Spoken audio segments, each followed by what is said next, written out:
You're listening to A Tiny Homestead, the podcast comprised entirely of conversations with homesteaders, cottage food producers, and crafters. I'm your host, Mary Lewis.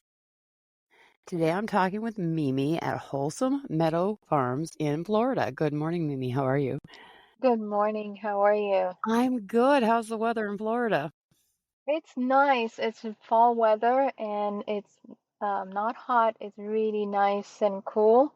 So we're really excited about the new weather right now. It's Yeah, good. I'm in Minnesota and it is as gray as it can possibly be, and it is cold, and they're saying rain today. It is still sunshine in Florida. It's really nice at the farm with the nice cool weather coming in. It makes it much easier to work on the farm for sure.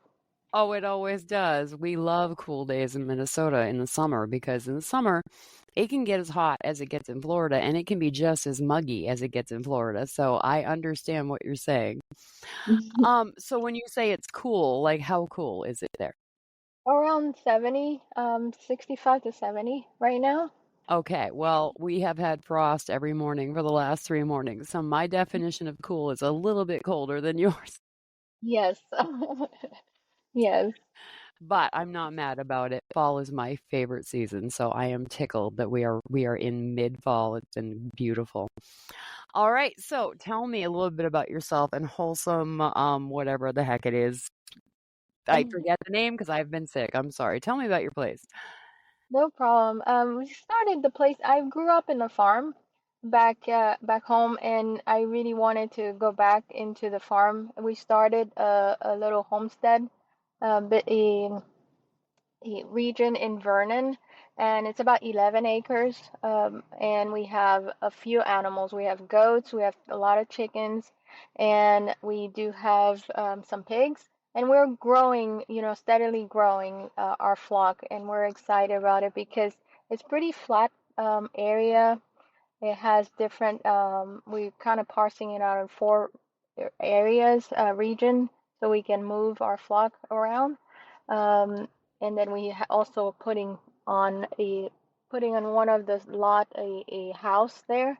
So we're excited about that to be permanently at the farm and operating. So it's that's overall the farm. We also building a pond so that we can have our ducks and other animals being able to enjoy a pond as well.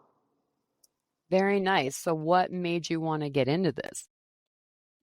Because I grew up on a farm, wanted to always go back to that root, and being able to raise my own animals and being able to grow you know, vegetables or food source in a natural way, like it used to be, non-GMO, a pasture-raised animal, so that we have that wholesomeness, and then being able to have more of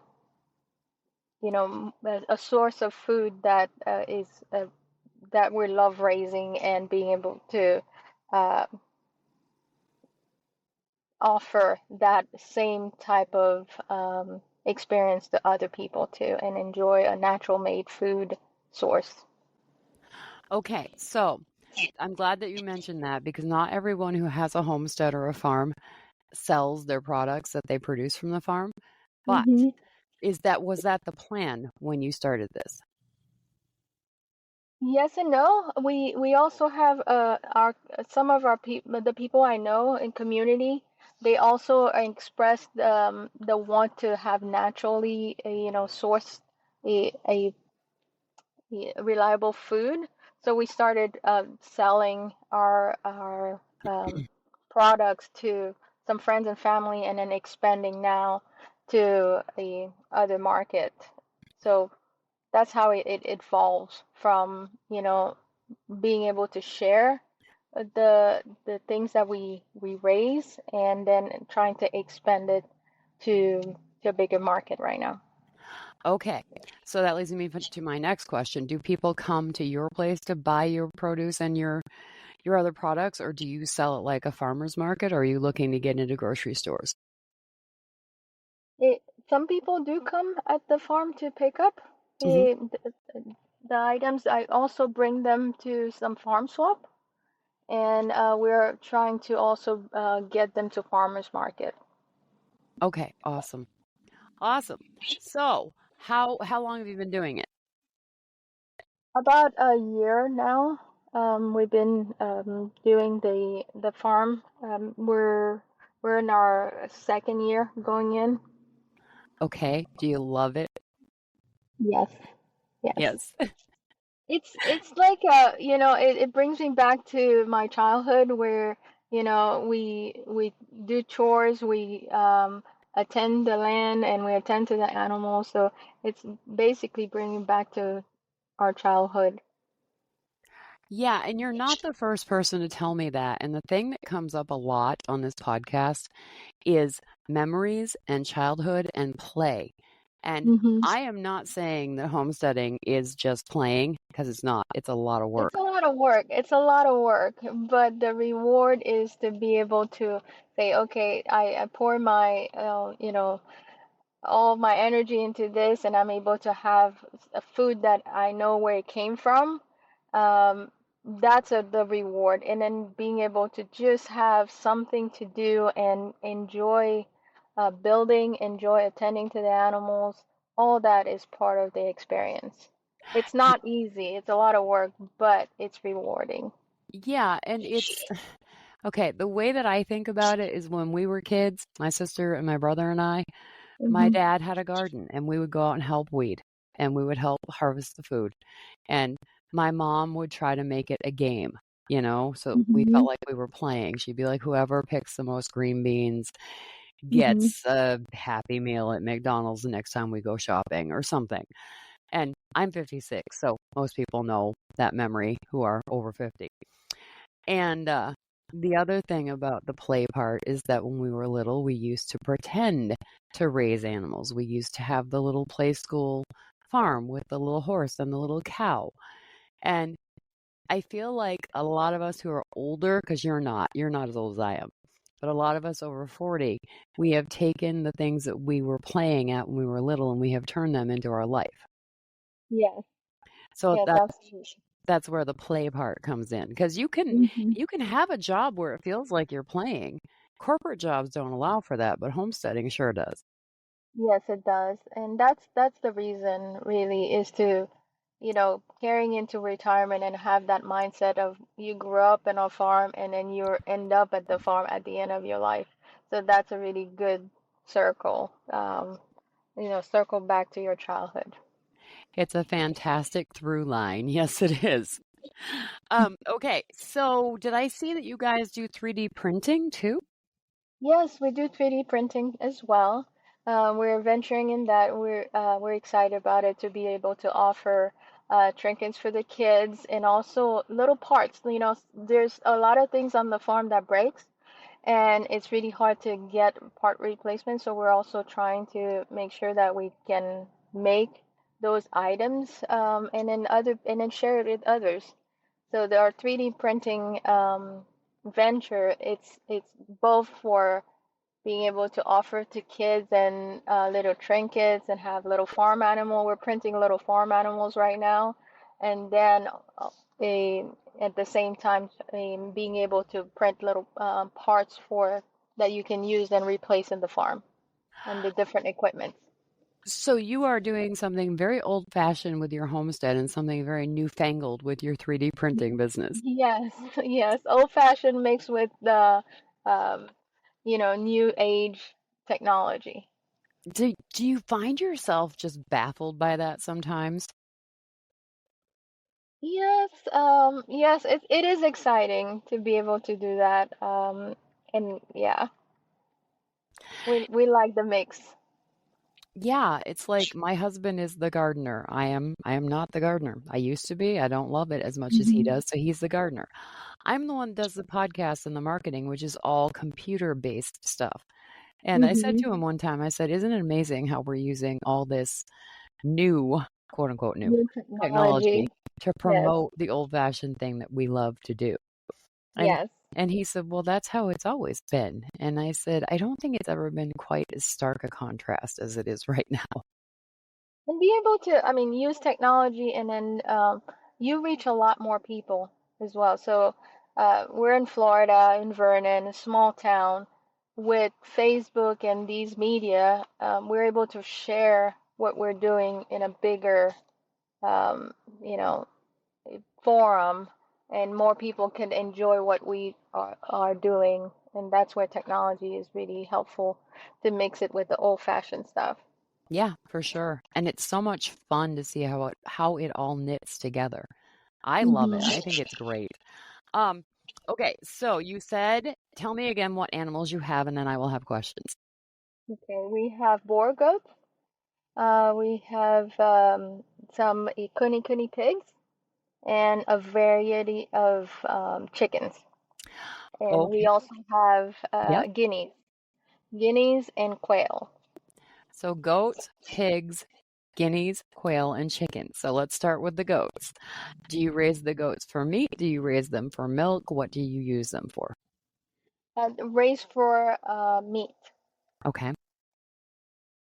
And is that just for your family, or is there a demand for that where you live? There's a demand for that. It's both for us and to be able to sell in our area or outside of our area. It depends on the distance of where the people are coming to purchase the goat from us. Okay. And then my other question is I've never had goat meat. I've had venison, deer meat. Mm. Is goat meat like venison, or is it different? It's a bit different. Oh, well, I've never had venison, so I Okay. cannot compare it, right? Okay. But goat meat, it's like similar to lamb. I don't know if you had lamb I meat. love lamb. Yes. Mm-hmm. Okay, awesome. Because I keep telling my husband we should find somebody who sells goat meat here in Minnesota. And it's not as common as you would think it would be because we could raise a whole lot of goats if we had more land, but we don't.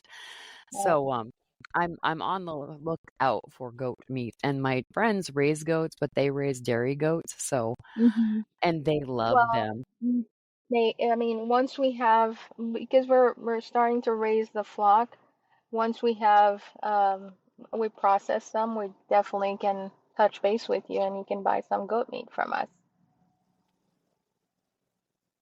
Can you ship it from Florida to here? I have to double check that. We haven't reached that part of our journey yet, Okay. but we'll definitely look into it. Okay, well, I was gonna say my friend loves her goats as much as I love my dog. So the idea Hmm. of being like, "Hey, could we buy some goat meat from you?" would not fly very well, I don't think. Um, okay, and then you have pigs and same thing, just for meat? Yes, Yeah, and you sell that too? yes, that's the plan.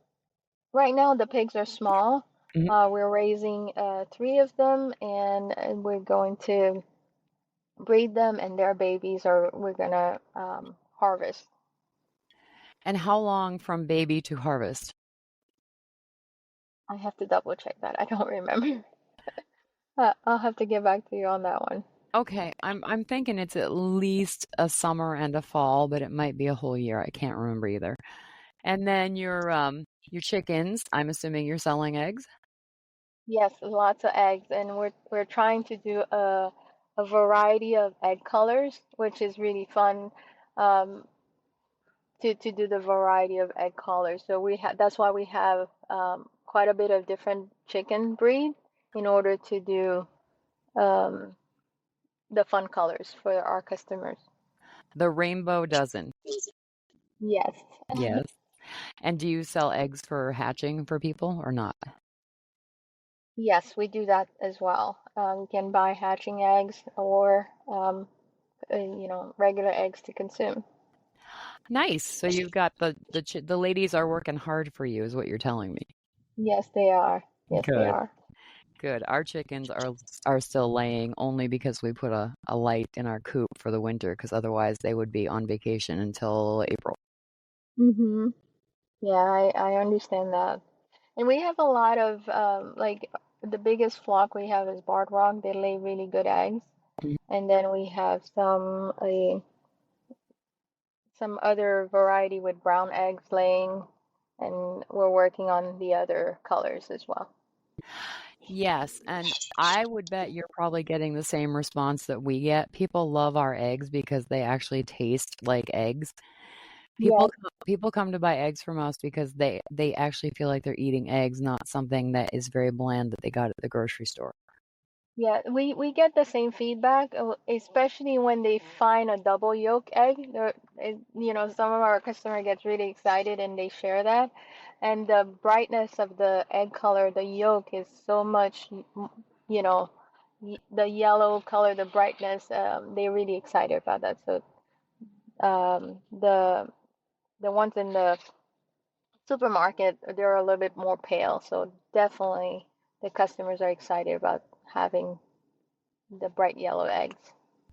Yes, I understand completely. We went without our own chicken eggs all last winter. And we were going to get chickens in May, and I finally looked at my husband in February. I said, "Can we please get chickens again sooner?" I said, "I can't handle this. These store-bought eggs are Mm-hmm. gross."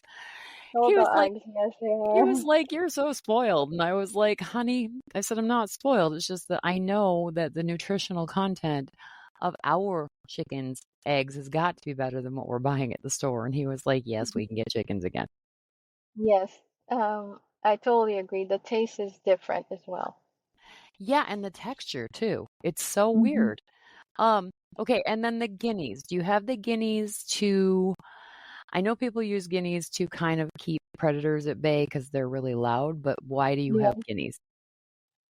For that, it keeps the predators at bay, and it's we call them the tick patrol.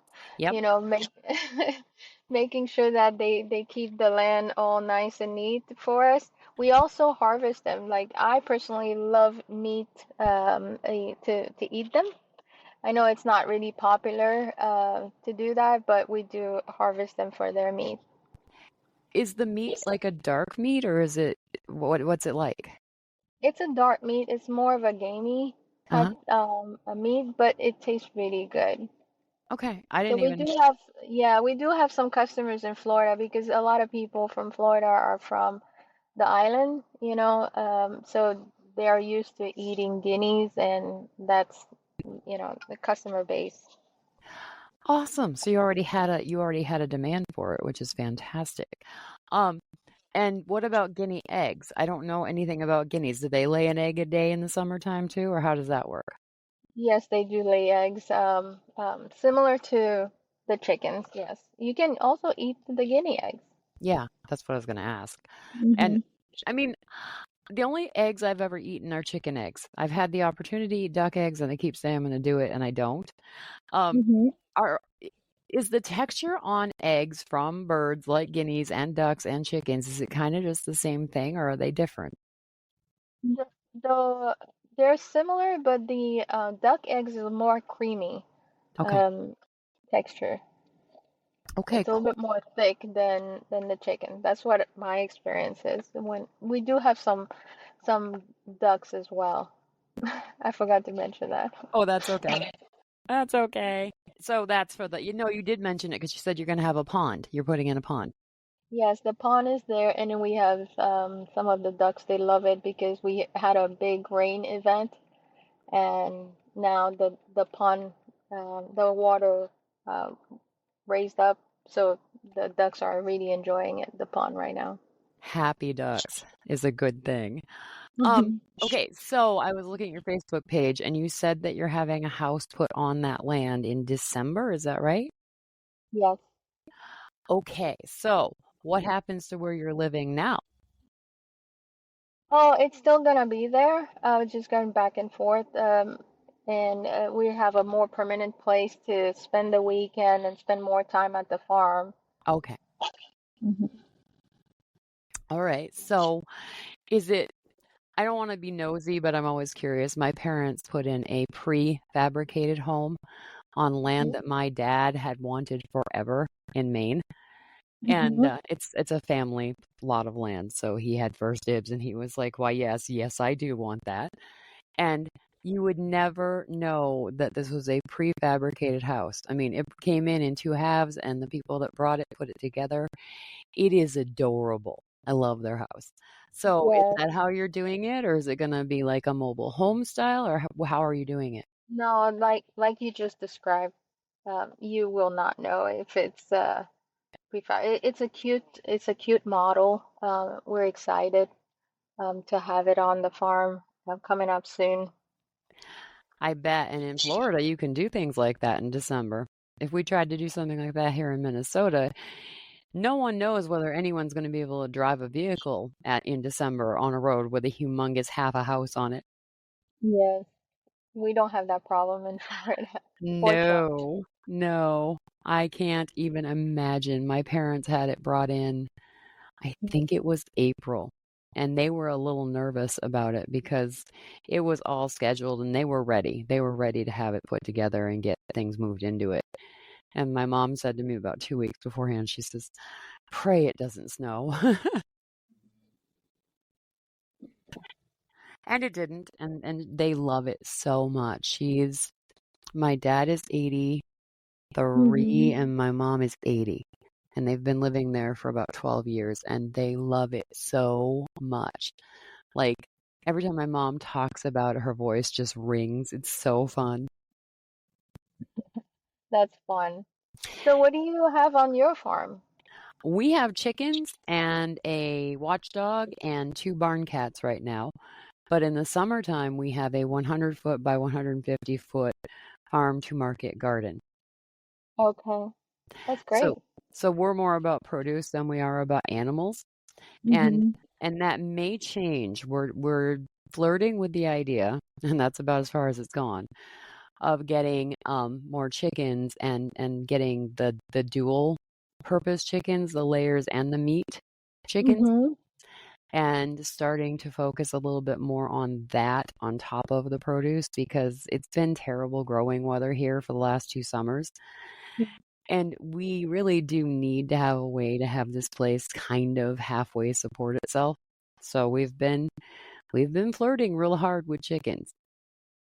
Well, we do a lot. I mean, we do meat chickens. We really enjoy doing the meat chickens. My partner and I, we raised like 30 to 60 at a time last year. But this coming year, he has a big chart of all the raising we're gonna do and the harvesting of the meat chicken. So it's really nice plan put together for next year. And then we have two batches of turkeys as well for planned for next year for harvesting. And so meat chickens and turkey we're going to be processing.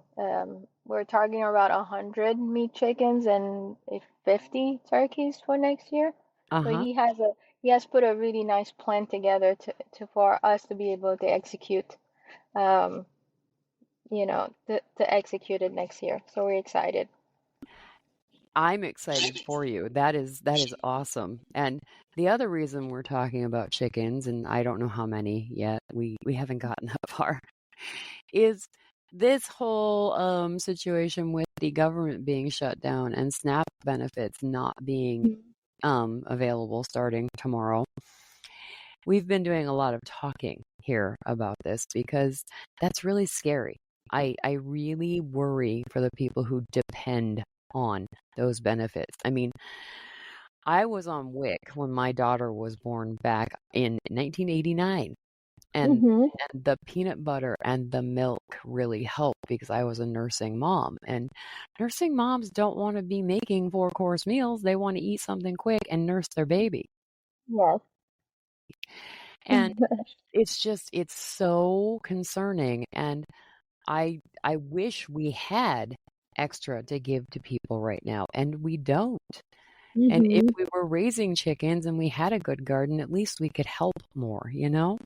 Yes, I understand. Yeah, definitely. I mean, it's not hard to do if you want to do um, the meat chicken, but you have to be very regimented and on a really good schedule. Mhm. Yeah, because they can't wait. That's right. They take about 8 weeks to grow until harvest time, and if past that, you're gonna get in trouble. Some of them would die, but Yeah, you have to be regimented with that.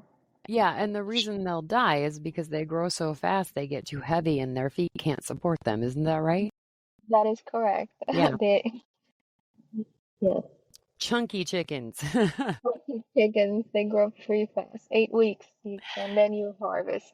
We did buy some equipment to help us with our harvest to make it much easier. We have a really nice plucker now that can we can pluck about 5 chickens at the time, and we have a scalder that can keep the temperature um, consistent throughout the slaughtering period. So um, this is gonna make it much easier for us to harvest our chickens next year. Yeah, my dad used to say if you take care of your tools will take care of you. And then he would put on the addendum that it's nice to have those tools to start with. Yeah, that's why we invested in the upgrade to help us be more efficient. Yeah, because time is literally money. You know, when I was growing up, I would hear time is money, and I didn't quite understand it the way that I do now. Hmm. But it is. The less time you spend working on something, the more money you make. Yes, and that's where technology helps, right? We had the discussion earlier about how we get technology into our old school approach. So that's how we're mixing it up. Yep, but the other thing that's really nice about this lifestyle is if you want to go out and just watch your chickens be chickens and enjoy it and listen to them talk to each other, that's a Yes. really good use of your time. While you drink a cup of coffee and walking the pasture, yes, And it's planning next year's chicken business. yeah, that's exciting. Yeah. Yep, I'm really looking forward to the first crappy weather weekend we get here because we've had really nice weekends this fall. And if Mhm. it is nice outside, my husband is outside. So I'm looking forward to the first really bitter cold, maybe flurrying, maybe sleeting weekend where he really needs to be inside so we can sit down and start writing down plans because that's my favorite part of fall is that Mhm. first terrible weekend where it's nice and cozy in the house and you've got a loaf of bread baking and you're sitting there smelling the bread baking and drinking coffee and you Mhm. got a notebook at the island and you're writing down plans. And that's what my partner did. Literally, when it's raining outside, he's starting to put the plan together for next year. So those are the bad weather days, is to do planning time. Yeah, that's what winter is for in Minnesota, I swear. Make some good soup, have some good bread, and dream. Yes, because when it's good outside and nice, you want to be on outside and taking care of the animals and taking care of the land. Yes, and making sure the tomatoes are pruned so they don't get blight and they don't die. That's one of the things we have to do here. Okay, so Mimi, where can people find you online? At our Wholesome Meadow Farm Facebook page. We're Okay. working on a website, but it's not there yet. As soon as it's available, we'll post it on our Facebook page so we can have people, enjoy the farm even more through our website. Yes, absolutely. Websites are so important for small businesses, so keep working on that and Mhm. get that ready, and I'll be excited to see it. Um, as always, people can find me at a tinyhomesteadpodcast.com and please check out my Patreon. It's patreon.com/a tiny homestead. I'm so original. Everything is a tiny homestead.